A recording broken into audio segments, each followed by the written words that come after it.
नमस्कार दोस्तों, स्वागत है आपका हमारे YouTube चैनल पे। जैसा कि आप जानते हैं, हम सभ्यताओं के बारे में, राजस्थान की सभ्यताओं के बारे में पढ़ रहे थे। तो अब आज हम पढ़ेंगे बागोर की सभ्यता। किस नदी के किनारे? देखिए, इस कोठारी नदी के किनारे। और कहाँ? बागोर, भीलवाड़ा में। इसके उत्खननकर्ता कौन है? वीरेंद्र नाथ मिश्र इनके उत्खननकर्ता है। एवं डॉक्टर LS लेस्निक भी इसके उत्खननकर्ता है। एवं इसका उत्खनन कहाँ किया गया? महासतियों के टीलों पर इसका उत्खनन किया गया है। देखिए, यहाँ पर कृषि एवं पशुपालन के सबसे प्राचीनतम प्रमाण मिले हैं। तो कृषि एवं पशुपालन के सबसे पुराने जो प्रमाण है वो यहीं पर मिले हैं। राजस्थान की अगर हम बात करें तो यहाँ पर आहड़ के समान ही अवशेष मिले हैं। जो आहड़ में मिले थे वही अवशेष यहाँ पर मिले हैं, वैसे ही लगभग। एवं यह मध्य पाषाण कालीन अवशेष भी यहाँ पर मिले हैं। कौन से अवशेष मिले? यहाँ पर मध्य पाषाण कालीन अवशेष भी यहाँ पर प्राप्त हुए हैं। यहाँ इसे आदिम संस्कृति का संग्रहालय भी कहते हैं, क्योंकि यहाँ पर बहुत सारे पत्थर मिले, इसलिए हम कहते हैं कि आदिम संस्कृति का संग्रहालय। क्योंकि यहाँ पत्थर से बने हुए काफ़ी औजार एवं शस्त्र मिले, इसलिए हम इससे क्या कहते हैं? इससे हम कहते हैं आदिम संस्कृति का संग्रहालय। तो देखिए, इसमें इतना ही काफ़ी है कि बागोर सभ्यता भीलवाड़ा में, कोठारी नदी के किनारे। उत्खननकर्ता कौन है? वीरेंद्र नाथ मिश्र एवं LS लेस्निक। महासतियों के टीले पर इसका उत्खनन किया गया है। यहाँ पर कृषि एवं पशुपालन के प्राचीनतम प्रमाण मिले हैं, जो कि राजस्थान में है। राजस्थान के प्राचीनतम प्रमाण यहीं पर मिले हैं। एवं इसके जो अवशेष मिले हैं वो आहड़ सभ्यता के समान ही है। एवं यहाँ पर मध्य पाषाणकालीन अवशेष भी प्राप्त हुए हैं। इसे आदिम संस्कृति का संग्रहालय भी कहते हैं बागोर सभ्यता को। क्यों? क्योंकि यहाँ पर पत्थरों से बने अत्यधिक औजार एवं शस्त्र मिले हैं। आइए अब हम बात करते हैं रेड सभ्यता की। रेड सभ्यता, देखिए, रेड यहाँ टोंक में है।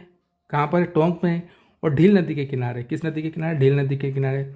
इसके उत्खननकर्ता की अगर हम बात करें तो वह है दयाराम साहनी कैलाशपुरी नाथ। ये इसके उत्खनन करता है।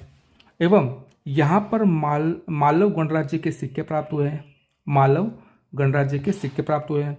यहाँ पर चांदी की 8 मुद्राएं मिली है। पंचमार्क वाले सिक्के यहाँ पर प्राप्त हुए हैं। एशिया में सिक्कों का सबसे बड़ा भंडार यहीं भी प्राप्त हुआ है। देखिए, बहुत इंपॉर्टेंट ये सभ्यता, रेड सभ्यता। क्यों? क्योंकि देखिए, यहाँ पर कौन से सिक्के मिले? मालव गणराज्य के। चांदी की 8 मुद्राएं मिली है, पंचमार्क सिक्के यानी कि। एवं एशिया में सिक्कों का सबसे बड़ा भंडार यहीं मिला है।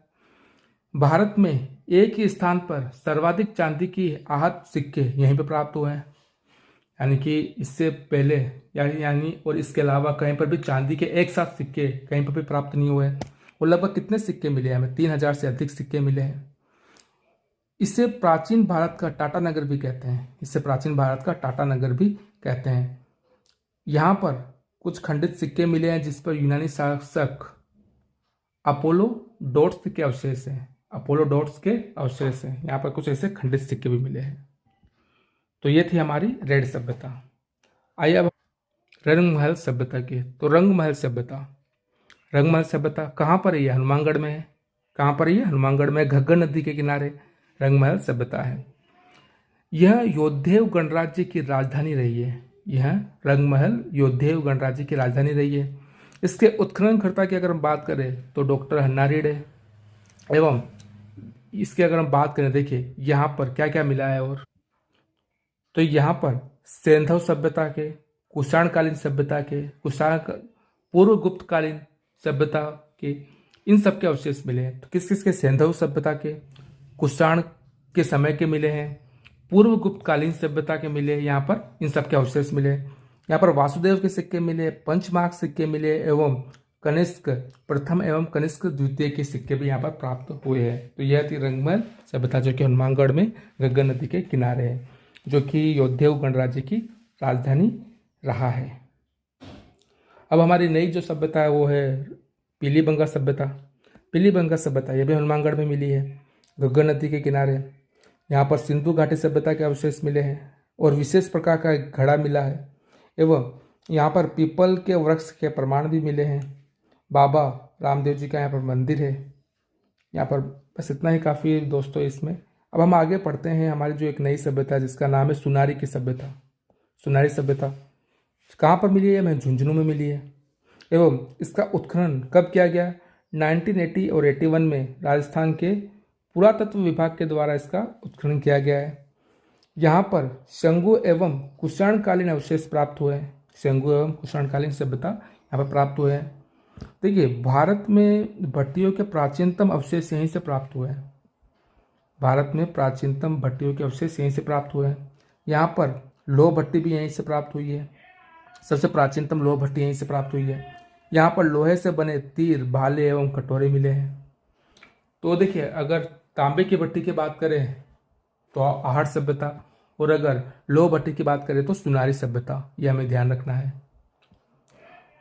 आइए अब हम बात करते हैं बेराट सभ्यता की। बेराट सभ्यता यहाँ जयपुर में है। जयपुर में है। किस नदी के किनारे?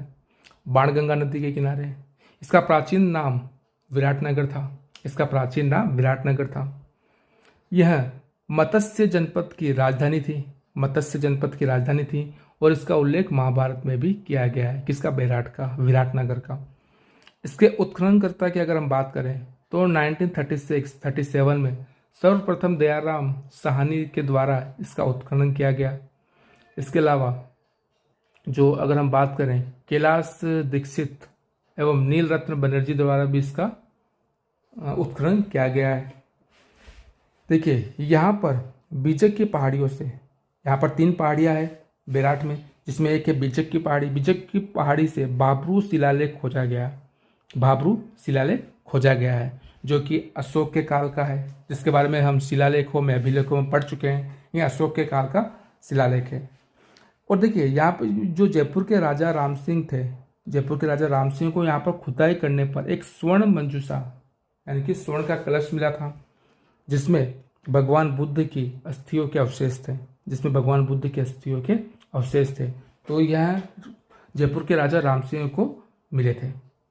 अब देखिए, यहाँ पर महाभारत कालीन अवशेष भी है, जैसे भीमकुंड तालाब जो कि महाभारत के काल का है। तो यहाँ पर भीमकुंड तालाब भी है जो महाकालीन से अवशेष है। यहाँ पर बौद्ध धर्म के मंदिर, स्तूप इत्यादि के अवशेष मिले और यहाँ पर पंचमार्क सिक्के भी मिले हैं। तो ये थी बेराट सभ्यता। यहाँ पर मेन ये फेमस जो है वो भाबरू के शिलालेख के लिए है।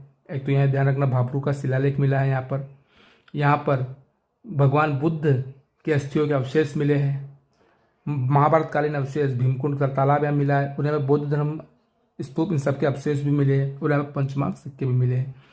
कहाँ? ये जयपुर में बाणगंगा नदी के किनारे है। आइए हम बात करते हैं गणेशवर सभ्यता की। एक हमारी जो नई सभ्यता है वो कौन सी? गणेशवर सभ्यता।